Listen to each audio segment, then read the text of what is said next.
modesto, Gabriel, porque el proyecto realmente, presidente, es uno de los proyectos más ambiciosos que han existido en cultura en los últimos tiempos, no solo en el país, sino en el mundo.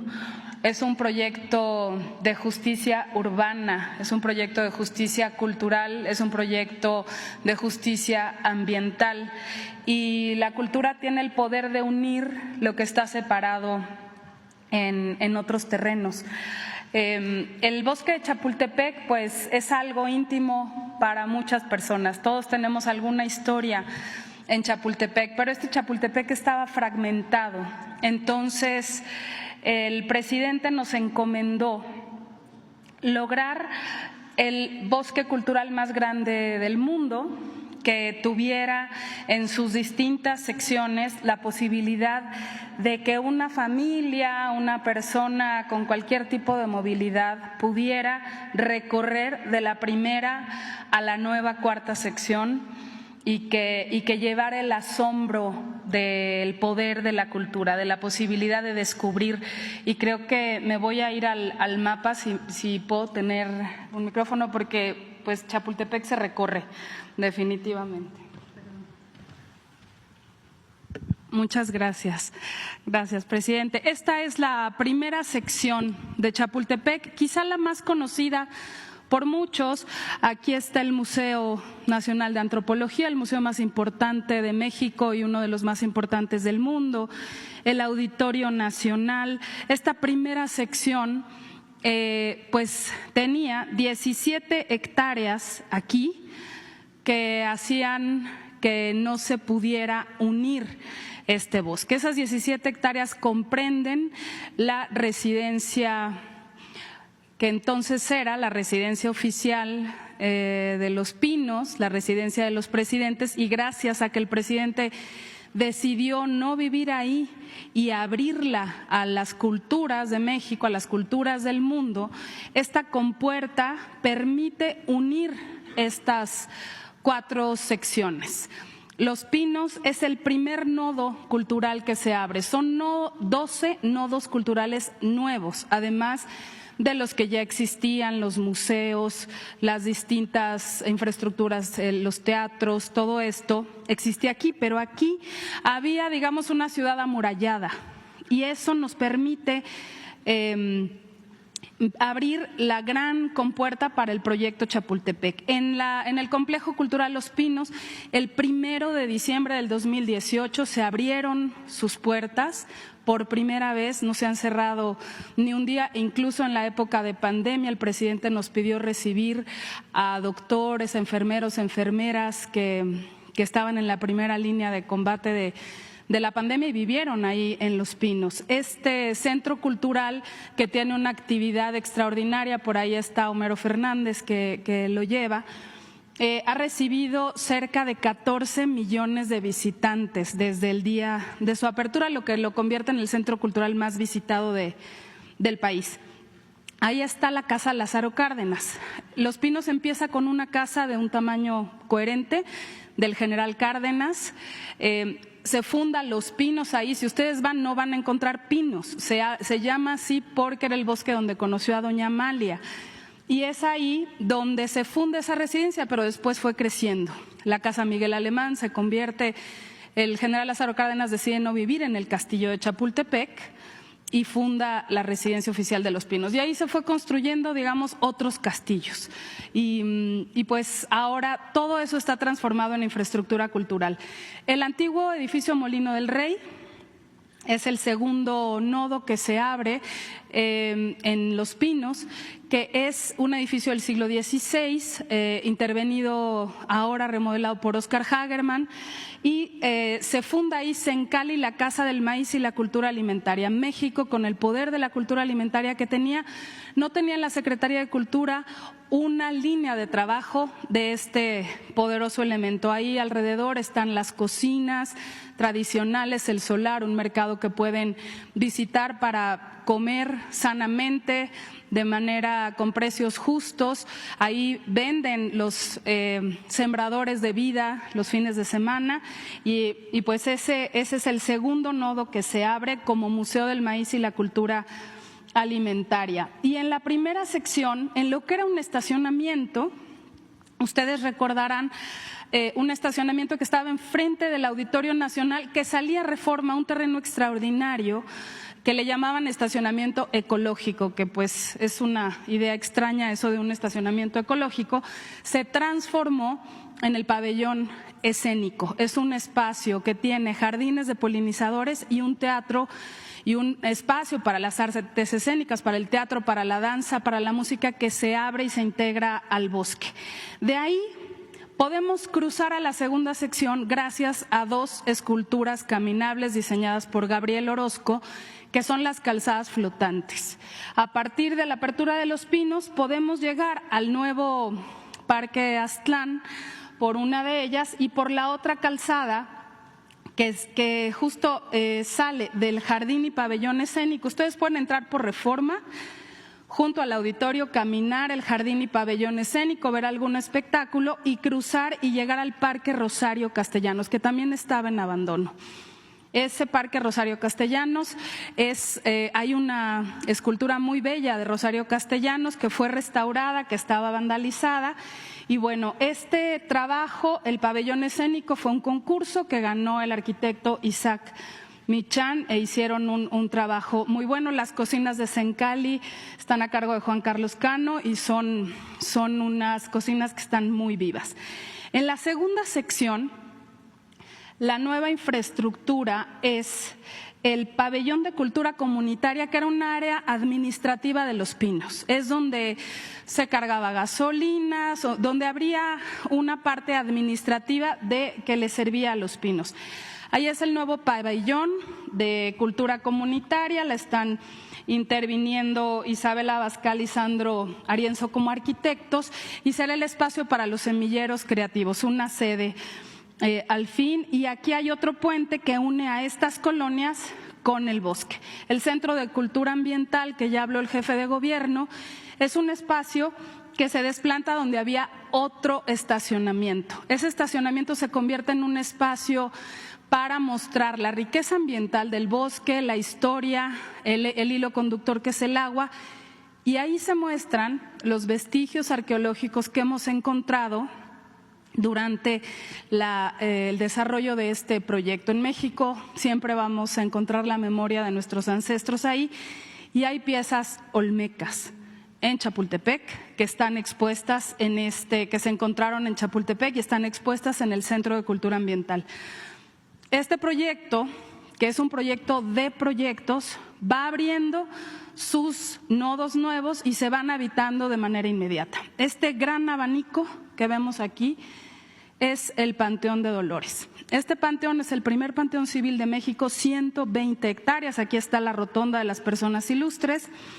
Se dignificaron los servicios funerarios, se hizo una intervención muy interesante, y aquí hay un paseo memorial que da pues honra a aquellas personas que no tienen memoria o identidad, y se une a esta tercera sección.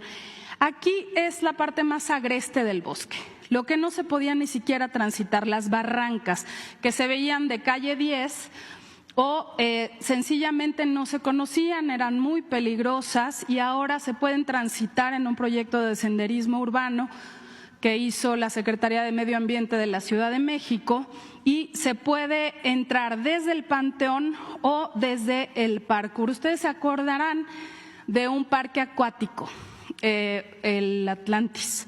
Bueno, eso se convirtió en el parkour, Parque de Cultura Urbana. Lo que eran las antiguas albercas en donde se encerraban animales, ahora los jóvenes libremente patinan. Es un espacio que ha ganado ya premios, entre ellos el London Design Award, por el diseño de estos espacios públicos dedicados a los jóvenes. Y de ahí cruzamos a la cuarta sección. Este gran ojo es la cuarta sección de Chapultepec. Aquí estaba la industria militar que se mudó a Puebla, y este campo militar convive ahora con esta infraestructura que se transforma en infraestructura cultural. Lo que era la antigua ensambladora se convierte en la nueva Cineteca Chapultepec. 8 salas, un cine al aire libre y algo que es muy importante, una escuela de cine. También la Bodega Nacional de Arte y Colecciones, que era la antigua fábrica de cartuchos, se abre como el recinto en donde se va a almacenar y albergar todo aquel patrimonio artístico que tenemos en los museos. Los museos siempre están saturados y en su manera de albergar y de almacenar, conservar los tesoros artísticos. Y esta bodega tendrá pues un carácter especial porque será visitable. Y terminamos aquí con la exfábrica de pólvora, siglo XVIII, es una fábrica histórica que también se abre como infraestructura cultural, y que le llamamos como el lagrimal del ojo es la ermita Vasco de Quiroga. Aquí Tata Vasco funda el pueblo de Santa Fe, antes de Santa Fe de la Laguna en Michoacán, y tiene una vocación muy especial porque se hace un hospital, y toda esta zona se convierte en un espacio que amortigua estas dos realidades. Si ustedes ven el bosque, lo que les decía el presidente, estaba prácticamente amurallado a las zonas populares, aquellas zonas en donde no encontramos un espacio de esparcimiento, un lugar de recreo, espacios públicos. Y ahora el bosque se integra a estas zonas que son residenciales y se convierte en un proyecto justamente de justicia urbana. Aquí los proyectos de la cuarta sección son de Mauricio Rocha, lo que se hizo en el Panteón es Enrique Lastra. Y bueno, ha habido grandes talentos involucrados en este gran proyecto de proyectos que se convierte al fin en el bosque cultural más grande del mundo. Tenemos un video exhaustivo, presidente, que explica mucho, pero sobre todo pedirles que vayan y lo recorran. Estamos por abrir la cuarta sección, es lo único que todavía permanece inaccesible hasta este momento, pero antes de concluir esta administración se podrá visitar las 4 secciones.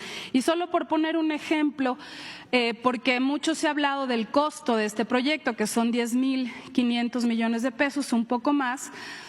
Esta inversión anual salió de aquel dinero que se iba en los etiquetados de la Cámara para Cultura, que sabemos que había un tema de corrupción muy serio, los moches. Y, por ejemplo, esta cineteca, que la verán en imágenes ahorita en el video, costó la mitad de lo que costó en su momento la Estela de Luz.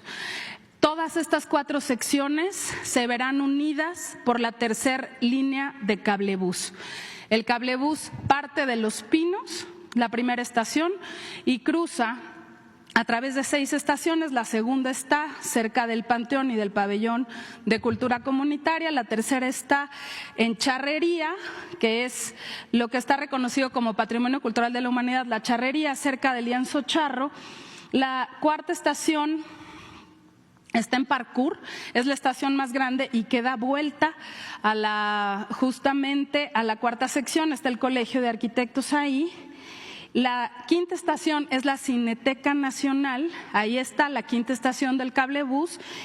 Y la sexta estación es Vasco de Quiroga y se une con el Insurgente que vendrá de Toluca. Así quedará unidas las 4 secciones de Chapultepec. Las estaciones del cablebús serán también destinos culturales con espacios expositivos y distinta oferta cultural. Esto es a muy grandes rasgos el proyecto Chapultepec Naturaleza y Cultura, pero los invitamos a visitarlo. Desde Los Pinos hasta Serpientes y Escaleras, que son estos senderos, de verdad vale mucho la pena reconocer el bosque de Chapultepec. Eso sería, presidente. Gracias. Esta mujer al policía, hágame usted el favor, escuche. ¡No me estés insultando, pinche negro! ¡No me estés insultando, pendejo! ¡A huevo! ¡Odio a los negros como tú! ¡Los odio!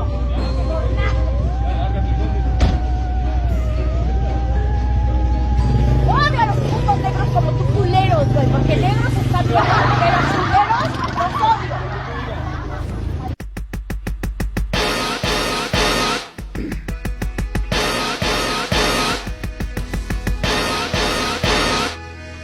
Bienvenidos mexas de todo el planeta Tierra a este su canal preferido en el YouTube, Reaccionando con Lexos, capítulo 21 de la temporada número 7. Espero que veas los otros videos, están muy buenos.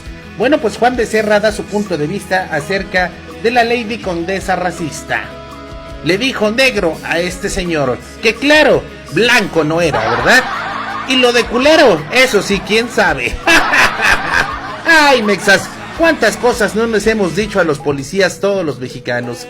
Pero bueno, al final a esta chava tuvo la desfortuna de decir esas tonterías y también tuvo la mala suerte de que la grabaran. Quédate, porque la neta, ya el burro la está buscando a la chava. En TikTok es tendencia y la condesa paga muy caro este clasismo y racismo. Ahora todos los de la condesa son culés. Ni modo, así es esto de las enchiladas suizas. Los pambazos ya están hechos. Quédate y chécate lo que opina Juan Becerra.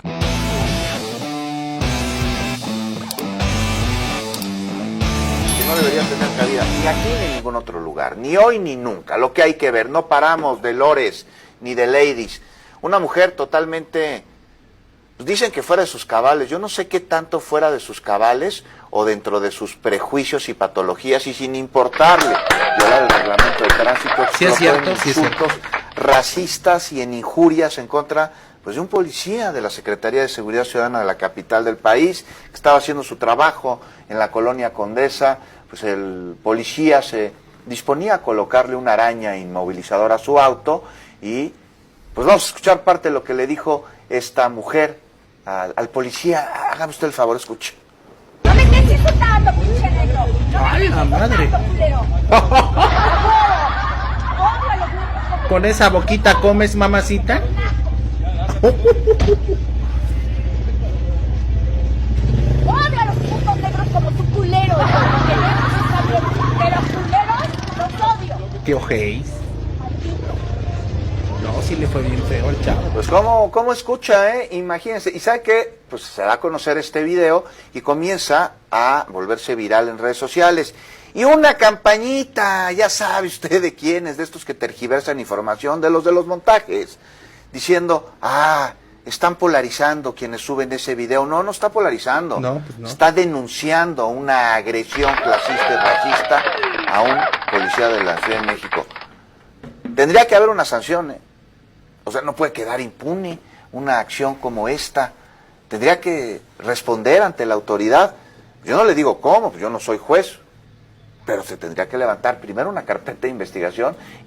Y vamos a decir el comentario, vamos a reaccionar, porque Juan Becerra, que por cierto hay que decirlo, Juan Becerra es de los pocos periodistas en Radio Fórmula, junto con Eduardo Ruiz Gili, que tienen credibilidad y crédito con la gente en México, porque Radio Fórmula es de derecha, Ruiz Gili es de derecha, pero también ya se ha centrificado mucho, y son muy objetivos con lo que dicen, y vamos a tomar en cuenta este comentario de Juan Becerra, porque en serio, los que ya quieren polarizar a México, salieron a decir de que pues quieren echar a pelear a todos los mexas, y acuérdense que ahorita está el pleito de la gentrificación en Ciudad de México, entonces todo esto le aumenta más a la chingada bomba que ahorita hay en la Roma, en la Condesa, en la Narvarte. Así es de que, no hombre, quédense porque seguimos viendo el video con Juan Becerra.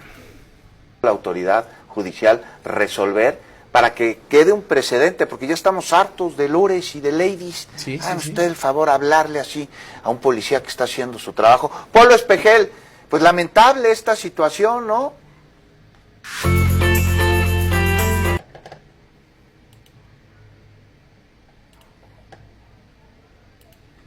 En pleno siglo XXI, una sociedad inclusiva, en una sociedad donde no se permite la homofobia, la xenofobia y por supuesto actos racistas, pues ocurre esto, lo que faltaba. En redes sociales tuvieron un papel importante, se da a conocer este video que ya hemos escuchado y hemos visto, y bueno, pues ante esto, Juan, ya el gobierno de la Ciudad de México, a través de la instancia ejecutora del Sistema Integral de Derechos Humanos de la Ciudad de México, como ente comprometido con la promoción, defensa y garantía de los derechos humanos, ha condenado estos actos, concretamente subraya, de racismo y discriminación registrados en una vialidad del corredor Roma Condesa, en los que pues esta mujer que hoy se sabe, Juan, presuntamente es una mujer que se promociona en redes sociales como hostes, como modelo y como actriz presuntamente de nacionalidad argentina, pues insultó a este elemento de la Secretaría de Seguridad Ciudadana precisamente,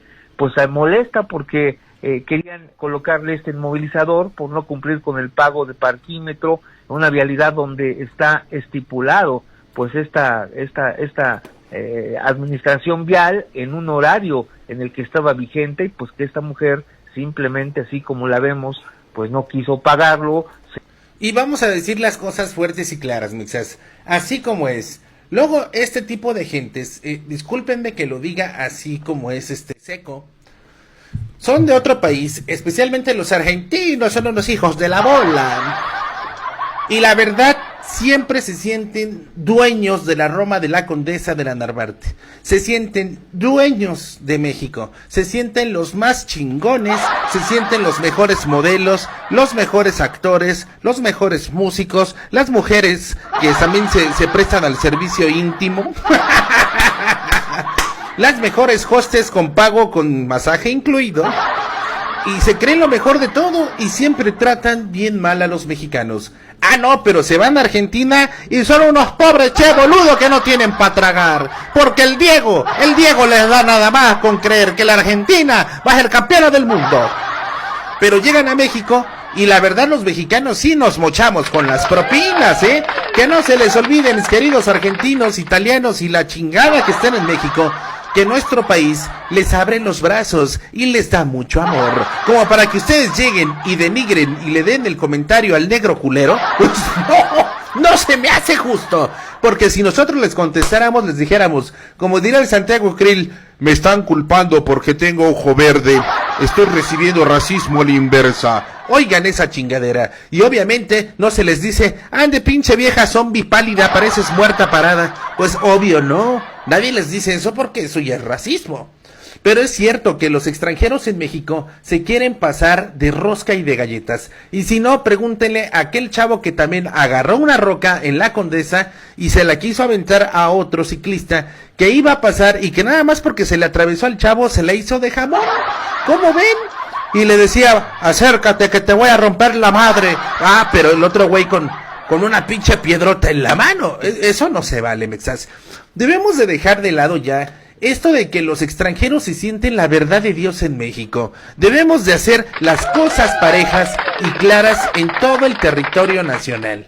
Porque eso de que los extranjeros se sientan los chichos y dueños nada más porque tienen dólares, no. Y discúlpenme, pero esta chava, modelo o lo que sea, ¿por qué se pone al brinco? Pues porque no tenía para pagar, cabrón, por eso.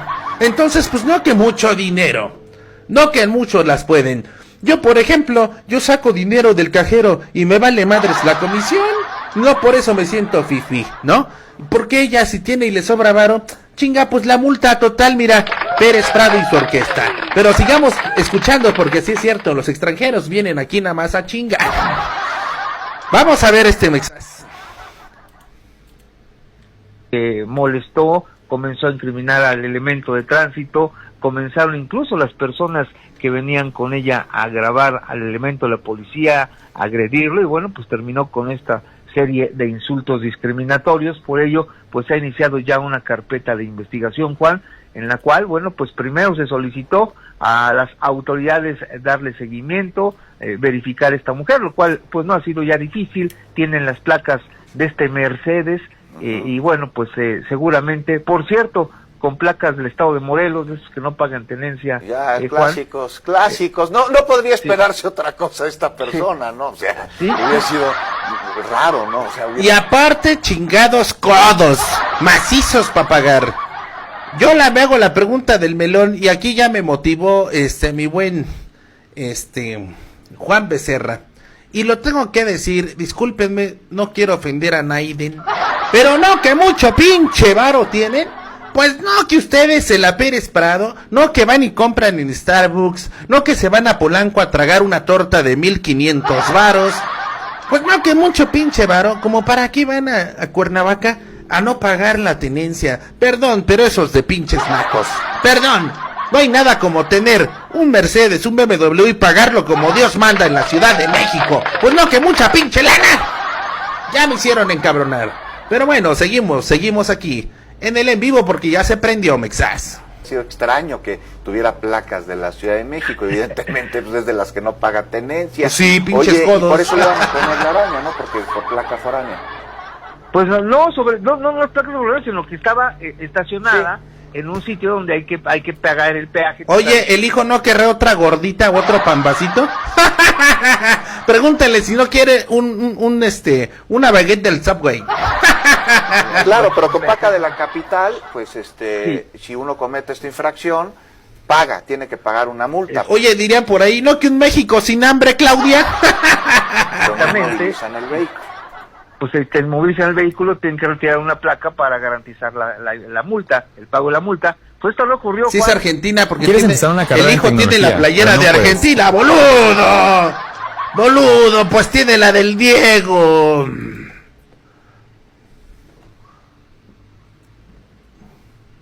Carpeta de investigación, me dices, porque yo la verdad, o sea, no sé tú cómo lo ves, Polo, ya estamos hartos, ¿no? De los lores y de las ladies. Tiene que haber aquí un ejemplo, un precedente, porque además estamos hablando de que se está cometiendo ilícitos. La Secretaría de Gobierno de la Ciudad de México, pues hace un llamado, ¿no? A la ciudadanía para combatir el racismo en todas sus formas. No, sin duda, y nos sumamos a ese llamado, pero pues está flojo, ¿no? Pues mira, mi querido Juan Becerra, yo te puedo decir una cosa y lo digo con respeto. Espero no ofender a nadie, pero sinceramente, sí necesitamos que haya una ley donde inclusive si te atoran grabándote, obviamente, diciéndole naco, negro y todo lo que se dice a una persona, y más si eres figura pública, creo que debe haber una ley donde las figuras públicas tienen que tener todavía el triple de cuidado hacia con la gente.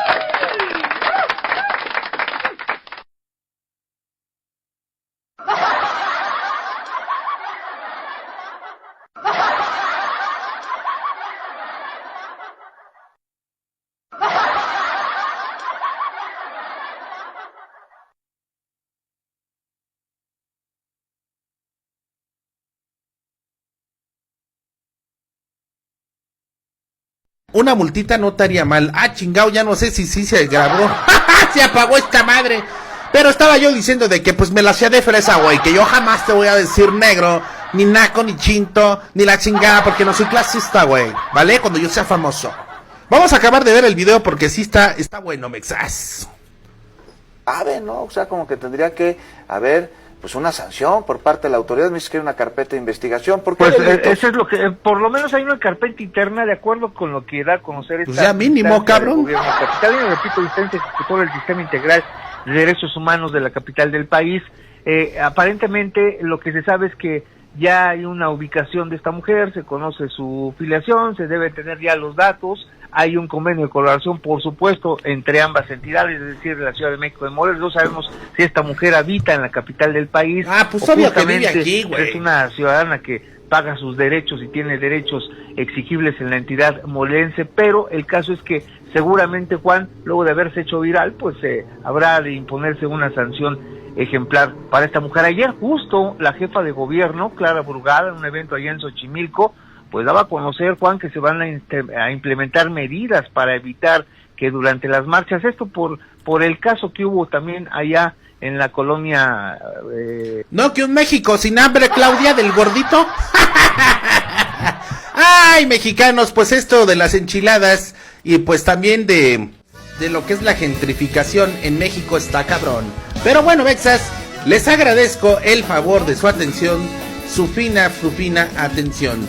Pues seguimos en contacto, les agradezco mucho su favor de estar en este video, de ver este nuevo estilo de reacción en La Polaca en México. Mi nombre es Osvaldo Aguilar, Lechos para los Mexas, y por favor no te calientes, no te encabrones, es parte del show, de que a veces se nos sale el otro yo, y de que a veces podemos ser un poquito más crueles con el prójimo. Pero bueno, no nos exime de decirle a la chava que ingue a su madre de parte de todos los negritos mexicanos, porque todos somos morenos. Desde México para el mundo, Lexos Pro 4T. Y bueno, no se diga más. ¡Vámonos! Ah, cabrón.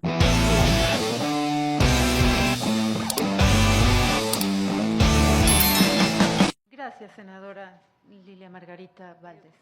Votaré a favor, pero quiero hacer notar y que quede muy claro que la proliferación de los consultorios médicos en las farmacias en todo nuestro país, la forma exponencial en que crecieron, se deben a que el gobierno de Morena privatizó la salud, se deben a que el gobierno de Morena ha golpeado tanto el sistema de salud y lo ha mermado, que las personas, el pueblo, ha tenido que acudir a los consultorios de estas farmacias porque el gobierno de Morena les ha quitado en una forma escandalosa y cruel e inhumana los servicios de salud. No les ha quedado a las personas más que ir a pagar por servicios médicos a las farmacias, que a veces los dan gratuitos, a veces se cobran, porque es medicina del ámbito privado, del sector privado. Entonces, va mi voto a favor, pero con esta consideración fundamental, sobre todo al término de este sexenio, en el sentido de que a raíz de que el gobierno de Morena ha dejado a millones de personas literalmente en la calle y en las banquetas, porque ha reducido el dinero en una forma drástica para el sistema de salud, el pueblo, las personas se ven obligadas por el gobierno de Morena a ir a pagar por servicios de medicina privada. Es en estos momentos en particular muy importante recalcarlo, señalarlo, porque es una injusticia que al tiempo en que se le ha brindado programas de asistencia social a las personas en México, a los mexicanos, se les ha quitado los servicios de salud en una forma tan grave que ni esos apoyos de los programas sociales alcanzan para las consultas con médicos privados y mucho menos alcanzan para las medicinas que no hay en el sistema de salud y menos ahora con el engaño de la megafarmacia. Que quede esto asentado, por favor, que quede claro que es el clamor del pueblo mexicano ante la privatización del sistema de salud que ha llevado a cabo Morena. Muchas gracias. Gracias, Presidenta. Pues celebro su iniciativa, Presidenta, para hacer algo de justicia social para algunos colegas que tienen que recurrir laboralmente a estos consultorios adjuntos, que por cierto, hay que refrescar un poco la memoria. Estos consultorios adjuntos surgieron hace más de 2 décadas y surgieron a partir del inseguro impopular. Cuando hicieron el inseguro impopular, en el que se cubría solo 1/10 parte de lo que el IMSS y el ISSSTE cubren a su derecho a biencia, solo 1/10 parte, de tal suerte que la mayor parte de las intervenciones, de las enfermedades, no se cubrían en el Seguro Popular y tenían que ser gastos de bolsillo. Y ante la necesidad del pueblo, de la gente más pobre, más vulnerable, surgieron estos consultorios que resultan ser muy baratos comparados con la medicina privada convencional, pero que eso ponía de alguna manera accesible. Ciertamente hoy siguen muchos médicos en ese sentido, pero con el fortalecimiento del sistema de salud, cuando ahora ya puede la gente acudir a los servicios de salud pública, porque se volvió a hacer pública la obligación del Estado mexicano de brindar atención de la salud para todas y para todos. Entonces, pues han ido cayendo en desuso y muchos han ido siendo cerrados en muchas farmacias. Sin embargo, todavía hay gente muy vulnerable en estos puestos de trabajo necesarios también. Y pues también celebro, ahorita referente a lo que se decía, se han contratado muchísimos médicos generales, especialistas. Se acaba de hacer el draft de este año de contratación de médicos especialistas, médicas especialistas recién egresados, egresadas de nuestro sistema de salud, que por primera vez se incrementaron. Ahora ya están saliendo más egresados de especialidades y por eso ahora se contratan más médicos mexicanos que están yendo a los hospitales de IMSS Bienestar, incluso lejos de las ciudades donde normalmente los especialistas queríamos quedarnos en nuestras ciudades porque no queríamos ir a centros de atención lejanos, que es donde están los médicos cubanos. Por ejemplo, tengo testimonios en la Sierra de Nayarit, en donde la gente no quiere ir porque se hacen de Tepic 10, 12 horas para ir a una comunidad en donde hay un hospital de IMSS Bienestar ahora. Ahí están los médicos cubanos especialistas, atendiendo a nuestros pueblos originarios, Huirráricas y Nayeris, en sus localidades. Entonces, esa es una ventaja del nuevo sistema de salud que estamos viviendo en esta cuarta transformación y también, sin duda, la cuestión laboral que es relevantísima en la cuarta transformación y por eso celebro y votaré a favor de su iniciativa, Presidenta. Gracias. Senadora Antares, no habiendo más quien... Sí, pero... No estamos en el pleno, senadora, pero si quieres hacer el uso de la voz, adelante. Gracias. Solo corregir aquí las mentiras que acabamos de escuchar de la senadora ella. De ella. Solo corregir las mentiras. La explosión de los consultorios de médicos en las farmacias se dio ahora que el gobierno de Morena privatizó la salud, porque al dejar a 50 millones de personas sin acceso a la salud, esas personas han tenido que recurrir y gastar todo lo que tienen en medicina privada. El sufrimiento que está padeciendo el pueblo de México por esta forma en que Morena empezó a destruir el sistema para la salud. De hecho, primero el INSABI, luego hicieron otra cosa, luego otro engendro, ya se va a acabar el sexenio y no hayan que hacer. Tenemos un gran sufrimiento en las banquetas afuera de los hospitales públicos porque no hay citas. Por ejemplo, para una cita que tiene que ver con algo del cáncer se tardan 11 meses. Entonces, pues ya la mayor parte de la gente ni siquiera sobrevive para llegar a la siguiente cita. Estas clínicas, este servicio de salud en las farmacias, pues empezó hace mucho tiempo, pero hay que hacer notar que fue con la privatización del sistema de salud del gobierno de Morena, con el haberse negado a su obligación constitucional de dar salud a los mexicanos, fue que empezaron a subir en una forma notable en todo el país. Tan es así que esta iniciativa pretende atenderlos porque han crecido tanto ante la falta de salud de parte de los hospitales del gobierno que, como refiero, lo que se les da a las personas de lo que aprobamos en el Pleno para que los programas sociales estén en la Constitución, pues a la gente tiene que ir a gastarlo en la medicina del ámbito privado porque no hay atención médica en el sector público, faltando así Morena a su obligación constitucional de que la salud sea para todos y sea pública. Es muy importante hacer esta aclaración ante el bajón inhumano que dictó el presidente López Obrador para la salud en el sexenio de Morena.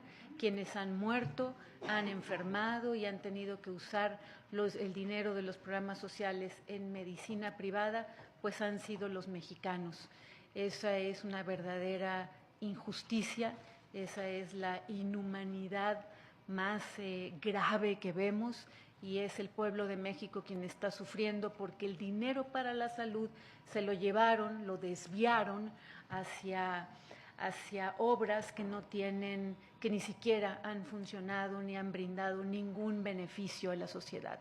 Es dinero de la salud desviado por Morena y tan es así que estos médicos han tenido que atender en las farmacias a toda esa población que llega desesperada porque en los hospitales públicos ya no hay ni vendas, ni aspirinas, Si alguien necesita que le pongan algo, algún implemento, los médicos de los hospitales públicos pues le dicen, señora, paciente, usted tiene que ir a comprarlo todo y traerlo porque no hay nada. Y esto que estoy diciendo.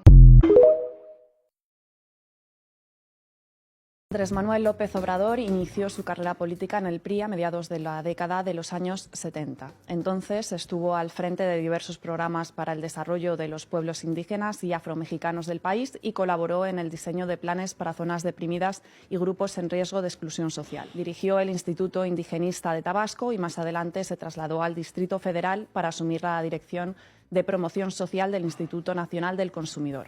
En 1988 renunció a su militancia priista para postularse como candidato a gobernador de Tabasco, una candidatura que contó con el apoyo del Partido Mexicano Socialista, el Partido Popular Socialista y el Partido del Frente Cardenista de Reconstrucción Nacional.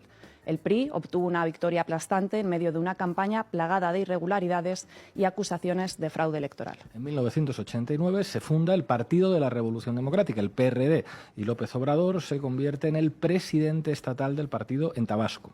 Sí, durante la década de los 90, Obrador lideró una serie de movilizaciones conocidas como Éxodo por la Democracia para denunciar los frecuentes fraudes electorales en su estado natal. La marcha salió de Villahermosa el 25 de noviembre de 1991 con varias centenas de personas y llegó al Distrito Federal el 11 de enero de 1992, donde se realizó un acto multitudinario entre más de 40.000 simpatizantes. La marcha tuvo un gran impacto político. No solo se logró la anulación de las elecciones en algunos municipios de Tabasco, sino que también el propio gobernador de Tabasco, el priista Salvador Neme, se vio forzado a renunciar a su cargo por la presión política derivada de estas protestas. Además de la lucha contra el fraude electoral, esta etapa de Obrador se caracterizó por la denuncia de las prácticas extractivistas en su estado natal. A mediados de los 90, Obrador encabezó y dirigió bloqueos a instalaciones petroleras de Pemex en Tabasco para exigir indemnizaciones a los más de 40.000 campesinos y pescadores afectados por las actividades contaminantes. En pocos días, campesinos, indígenas y militantes del PRD bloquearon 51 pozos de la empresa petrolera. No estamos dispuestos a seguir viviendo en la miseria, en tanto que una empresa supuestamente propiedad de la nación extrae nuevas riquezas, dijo López Obrador durante un mitin multitudinario en la ciudad de Villahermosa. En 1996, López Obrador fue elegido presidente nacional del PRD, cargo que ocupó hasta 1999 y que llevó al partido a los mejores resultados de su historia. Bajo su dirección se logró triunfar en varias gobernaturas con candidatos externos. El PRD se convirtió en la segunda fuerza de la Cámara de Diputados y se ganó la jefatura de gobierno del Distrito Federal a favor de Cuauhtémoc Cárdenas. El 2 de julio del año 2000, López Obrador ganó las elecciones para la jefatura del Gobierno de la Ciudad de México. Durante su legislatura llevó a cabo una gestión progresista enfocada a la ampliación de derechos de la ciudadanía, como la creación de un programa de pensiones que no existía para los mayores de 70 años, el establecimiento de ayudas para madres solteras, desempleados o estudiantes, la reconstrucción de viviendas afectadas por el temblor de 1985, la construcción de nuevos hospitales y escuelas preparatorias en zonas deprimidas o la mejora de la movilidad vial con la apertura de nuevas líneas de transporte públicos y viaductos gratuitos. El mandato de López Obrador al frente de la jefatura de la Ciudad de México se caracterizó también por una constante rendición de cuentas. Cada día a las 6 de la mañana López Obrador convocaba una conferencia de prensa para atender a las preguntas de los medios de comunicación y además realizó 2 consultas públicas para que la ciudadanía decidiera si debía continuar o no su mandato. En ambas obtuvo más del 90% de la aprobación. Y todo ello hizo que AMLO fuera catalogado como el segundo mejor alcalde del mundo por la fundación londinense City Majors. La jefatura de AMLO en la Ciudad de México no solo sirvió para avanzar en políticas sociales, sino también para consolidar la mayoría de la que ha disfrutado la izquierda en la capital desde entonces y hasta el día de hoy. Si López Obrador ganó por menos de 4 puntos a su rival, su sucesor arrasaría por casi 20 puntos de diferencia. Y desde entonces la izquierda siempre ha gobernado la capital.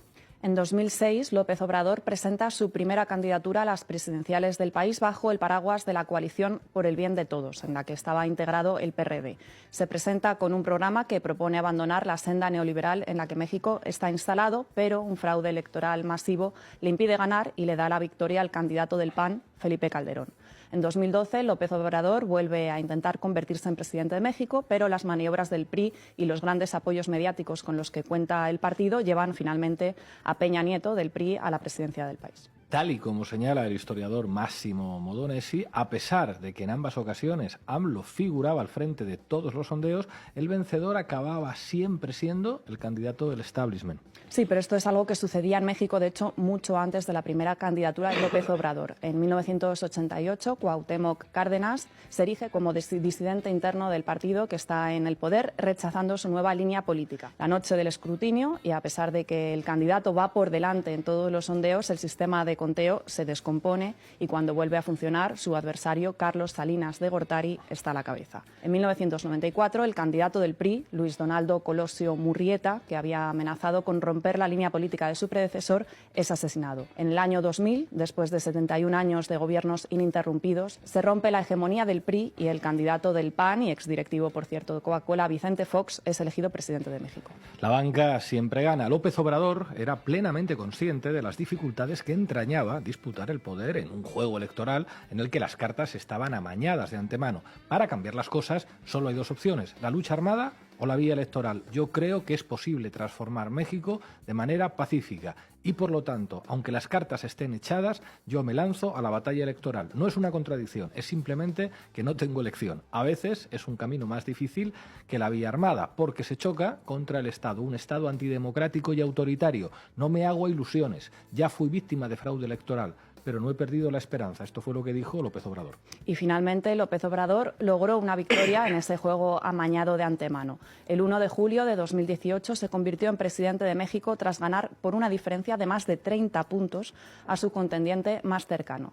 32 millones de mexicanos votaron por él y por su partido, por el Morena, dándole los resultados más contundentes desde que se inició la transición a la democracia a principios del milenio. Una de las consecuencias más importantes de esta contundente victoria fue que el sistema tradicional de partidos saltó por los aires. El PAN fue el que mejor se defendió, pero fue sometido a grandes contradicciones internas. El PRI perdió millones de afiliados y muchas gubernaturas, y el PRD se sumió en un proceso de desintegración. Tras asumir como presidente, López Obrador inició un programa de cambio de régimen que denominó la Cuarta Transformación de México. Sí, el objetivo era situar su sexenio al nivel de las otras tres grandes transformaciones que había experimentado el país: la independencia, la reforma y la revolución. De hecho, López Obrador siempre ha asumido las palabras de Benito Juárez: con el pueblo todo, sin el pueblo nada. Y de ahí que haya dado tanta importancia a las consultas populares durante su mandato. Entre ellas destacan la consulta sobre la creación de un nuevo aeropuerto en la Ciudad de México, la consulta nacional sobre los programas prioritarios que preguntaban, entre otras cosas, por la construcción del Tren Maya o el desarrollo del istmo del Tehuantepec, o la consulta de revocación de mandato. El gobierno de AMLO se ha caracterizado por los programas sociales, la lucha contra la corrupción, la recuperación de sectores estratégicos y la reforma del Poder Judicial. Pero cuéntanos, ¿cuáles han sido los resultados de lo que lleva de sexenio? Bueno, vamos a verlo. El empleo formal ha aumentado en 2,3 millones de nuevos afiliados. El salario mínimo se ha multiplicado casi por 3. Los niveles de pobreza han descendido en 7 puntos. El envío de remesas se ha duplicado hasta alcanzar los 63,3 millones de dólares. La inversión extranjera directa ha aumentado en 9.000 millones de dólares y el crecimiento económico ha pasado del 2,2 al 3,3 del porcentaje del PIB anual en solo 5 años. Unos datos demoledores que además van acompañados de una enorme aprobación presidencial. Tras 60 meses en el cargo, AMLO conserva un 66% de aprobación, una cifra que contrasta enormemente con la que tuvo, por ejemplo, su predecesor en el cargo, Peña Nieto, que apenas alcanzaba el 27%. Bueno, para terminar, quería hacer referencia a un artículo del sociólogo Edwin Ackerman, publicado por la New Left Review y traducido por El Salto, en el que señala la que es, a su juicio, la característica fundamental del proyecto de López Obrador: alejarse del neoliberalismo y acercarse a un modelo de capitalismo desarrollista nacionalista. Se titula El proyecto AMLO y en él establece 3 criterios para sostener esta tesis. 1, la reinstauración del eje de clase como organizador primario del campo político. 2, el esfuerzo por reconcentrar el poder de un aparato estatal vaciado por décadas de gobernanza neoliberal. Y 3, la ruptura con un paradigma económico basado en la corrupción institucionalizada. También analiza cómo esta idiosincrasia del gobierno de López Obrador ha contado con la oposición no solo de la derecha conservadora, sino también de la intelectualidad progresista cosmopolita y de la izquierda autónoma neozapatista. Recomiendo mucho su lectura para complejizar un poco todo esto. Hay crecimiento económico, hay finanzas públicas sanas, el peso es la moneda que más se ha fortalecido en el mundo con relación al dólar, casi no tenemos desempleo, se están haciendo obras en México que no se están haciendo en ningún otro país del mundo. El Tren Maya es la obra más importante. Una medida, una decisión política, un momento del que está especialmente orgulloso, más orgulloso de esos 6 años. En haber